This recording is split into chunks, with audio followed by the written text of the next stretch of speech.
D'abord, ils t'ignorent. Ensuite, ils se moquent de toi. Ensuite, ils se battent. Mais à la fin, c'est vous qui gagnez. Ce n'est pas seulement un cycle humain, c'est une marque spirituelle. Un signe que vous êtes façonné par Dieu lui-même. Dans les prochaines minutes, je vais vous révéler le modèle invisible qui accompagne tous les élus de Dieu et pourquoi le rejet que vous rencontrez peut être la plus grande preuve que vous êtes sur le bon chemin. Cette révélation va complètement transformer la façon dont vous voyez les difficultés sur votre chemin de foi. Avez-vous réalisé qu'il existe un schéma constant dans la Bible? Ceux que Dieu choisit sont presque toujours rejetés par leurs propres frères et sœurs. Il ne s'agit pas d'une coïncidence passagère, mais d'une empreinte spirituelle profonde qui apparaît encore et encore dans les pages sacrées. Ce schéma révèle une vérité à laquelle beaucoup d'entre nous sont confrontés dans leur propre cheminement avec Dieu, mais dont ils réalisent rarement la signification profonde. Lorsque nous examinons les histoires des grands élus de Dieu, nous constatons qu'un phénomène surprenant se produit. Joseph, un jeune homme au rêve divin, n'a pas trouvé l'admiration de ses frères. Au contraire, ses propres parents l'ont jeté dans une citerne et l'ont vendu comme esclave aux marchands ismaélites. Ceux qui étaient censés le protéger étaient ceux-là même qui essayaient de le détruire.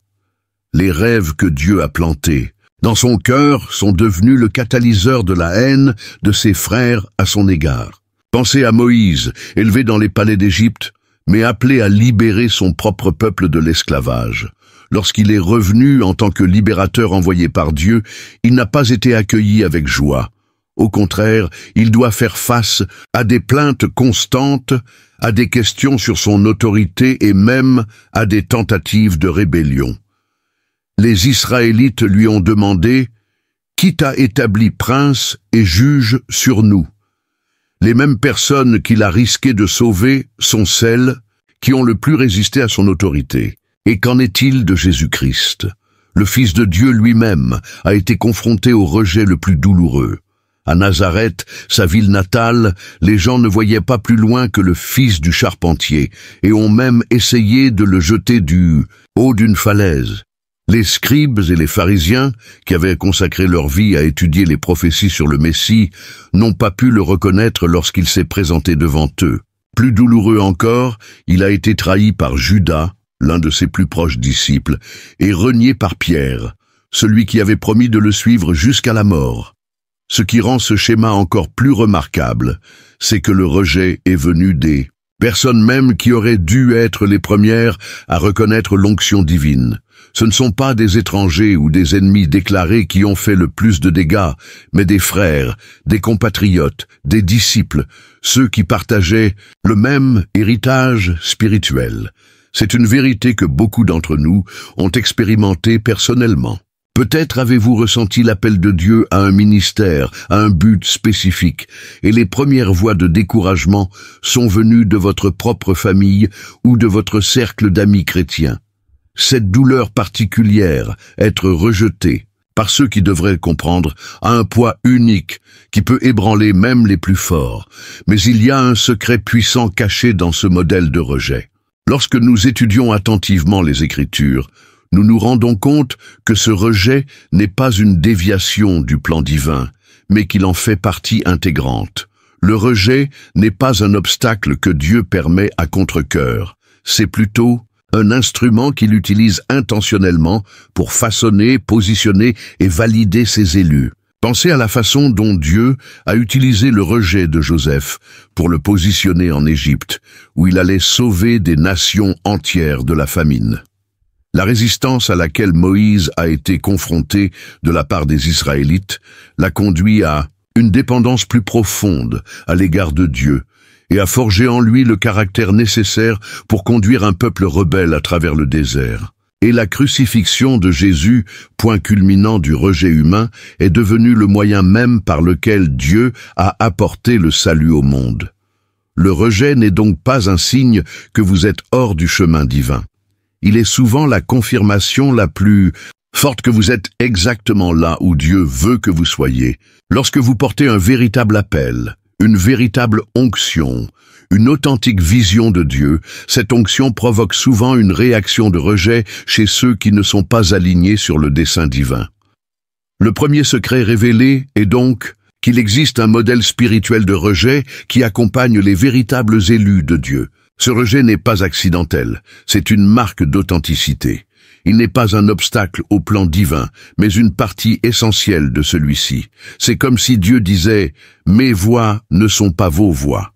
Et ceux qui portent ma vision ne seront souvent pas compris par ceux qui ne voient qu'avec des yeux naturels. Si le rejet est une marque d'authenticité divine, il faut en comprendre la véritable origine spirituelle. Il existe une réaction chimique spirituelle qui se produit automatiquement lorsque la lumière divine touche les ténèbres humaines, même au sein des communautés de foi. Cette révélation ne réconfortera pas seulement votre cœur blessé, mais transformera chaque rejet auquel vous êtes confronté en une puissante confirmation de votre appel céleste. Que se passe-t-il réellement dans le monde spirituel lorsqu'un élu de Dieu se présente devant ceux qui devraient le reconnaître? La réponse est encodée dans les Écritures, non pas dans des versets explicites, mais dans le modèle qui émerge des histoires sacrées. Il existe une dynamique invisible dont peu de gens se rendent compte. Lorsqu'une personne est véritablement ointe par Dieu, elle est porteuse d'une essence spirituelle qui fonctionne comme un révélateur divin. Cette onction n'est pas seulement le pouvoir d'accomplir des miracles ou de parler avec autorité. C'est une présence qui, par sa simple existence, illumine involontairement les zones d'ombre dans le cœur de ceux qui l'entourent. C'est comme si l'élu portait un miroir spirituel qui reflète non seulement la gloire de Dieu, mais qui révèle aussi les imperfections de ceux qui le rencontrent. Pensez à ce qui s'est passé lorsque Joseph, dans son innocence juvénile, a partagé les rêves prophétiques que Dieu lui avait donnés. Ce n'est pas le contenu des rêves qui a provoqué la haine meurtrière de ses frères. C'est ce que ces rêves révélaient de leur état intérieur. Une jalousie profondément enracinée, l'insécurité et la peur de perdre leur position. L'onction sur Joseph a agi comme une lumière ultraviolette, rendant visibles des taches spirituelles que ses frères préféraient garder cachées, même à eux-mêmes. C'est la première dimension de la racine spirituelle de la haine contre les élus, l'exposition involontaire. Les oints de Dieu ont rarement besoin de souligner les péchés des autres avec des mots. Leur simple présence provoque déjà un malaise chez ceux qui abritent des ténèbres intérieures. Notez également ce qui s'est passé lorsque Moïse est revenu délivrer les Israélites. Ce que peu de gens réalisent, c'est que sa présence a remis en question non seulement Pharaon, mais aussi la mentalité d'esclave que de nombreux Israélites avaient intériorisée. Lorsque quelqu'un arrive en proclamant la liberté, ceux qui craignent secrètement la responsabilité de la liberté se sentent menacés. L'onction de délivrance sur Moïse a révélé une vérité gênante. Beaucoup préféraient la sécurité prévisible de l'esclavage au risque glorieux de la liberté. Et qu'en est-il du Messie? Lorsque Jésus marchait parmi les pharisiens et les maîtres de la loi, il n'avait pas besoin de dénoncer verbalement leur hypocrisie pour susciter l'hostilité. Son authenticité spirituelle, son lien authentique avec le Père et la pureté de son cœur créaient un contraste si frappant avec leur religiosité vide qu'il en devenait insupportable. Comme il est écrit, « La lumière est venue dans le monde, mais les hommes ont préféré les ténèbres à la lumière, parce que leurs œuvres étaient mauvaises. » Ce phénomène spirituel fonctionne comme la physique fondamentale de la lumière et de l'obscurité. Il n'y a pas de négociation ou de terrain d'entente. Lorsque la lumière entre, les ombres n'ont pas d'autre choix que de se retirer ou d'attaquer la source de l'illumination. C'est une loi spirituelle, aussi fondamentale que la gravité. La deuxième dimension de cette dynamique est encore plus profonde, la confrontation avec le potentiel non réalisé. Lorsque les élus de Dieu apparaissent, ils ne se contentent pas d'exposer le péché. Ils révèlent aussi ce que d'autres auraient pu devenir s'ils avaient répondu pleinement à l'appel divin. Voir quelqu'un vivre dans la pleine obéissance Et l'intimité avec Dieu fait naître un malaise existentiel chez ceux qui ont compromis leur propre cheminement spirituel. C'est pourquoi le rejet de loin est rarement rationnel ou proportionné. La haine à laquelle Joseph, Moïse et Jésus ont été confrontés n'était pas simplement une réponse à leurs paroles ou à leurs actions. C'était une réaction viscérale à la lumière qu'ils portaient, une lumière qui exposait à la fois les ténèbres présentes et la gloire absente dans la vie de ceux qui les entouraient. Comprenez ceci, le rejet auquel vous êtes confrontés concerne rarement votre personne. C'est une réponse automatique à l'onction que vous portez. Lorsque les gens réagissent négativement à votre présence, à votre appel ou à votre message, ils répondent souvent à l'inconfort spirituel que la lumière en vous provoque en eux. Nous arrivons maintenant au mystère le plus profond de ce voyage spirituel.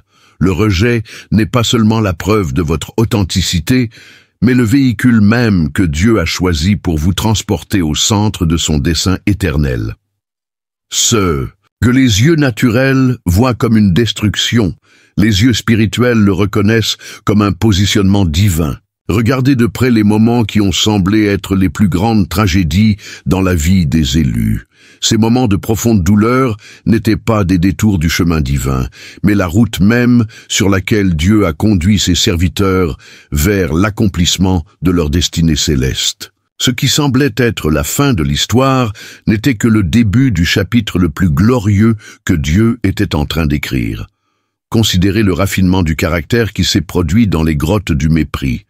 Joseph n'est pas devenu gouverneur adjoint de l'Égypte uniquement en raison de ses dons prophétiques ou de ses capacités administratives.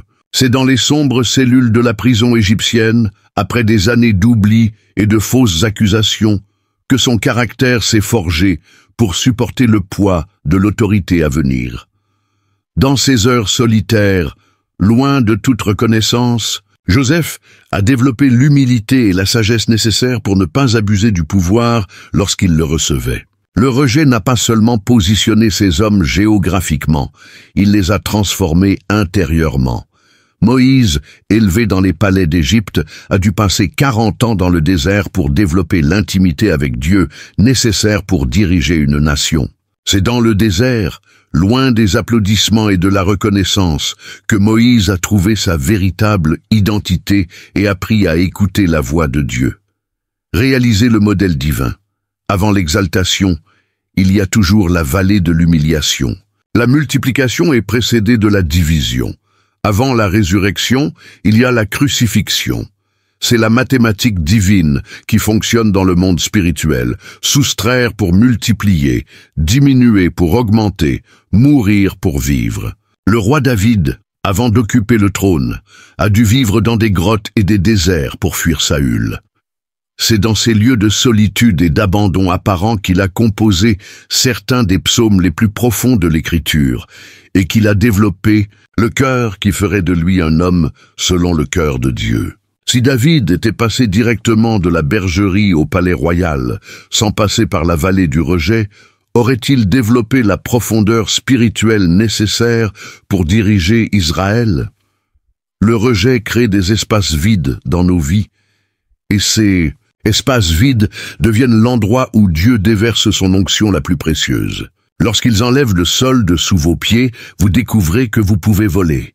Lorsqu'il ferme toutes les portes autour de vous, Dieu vous révèle des fenêtres que vous n'aviez jamais vues auparavant.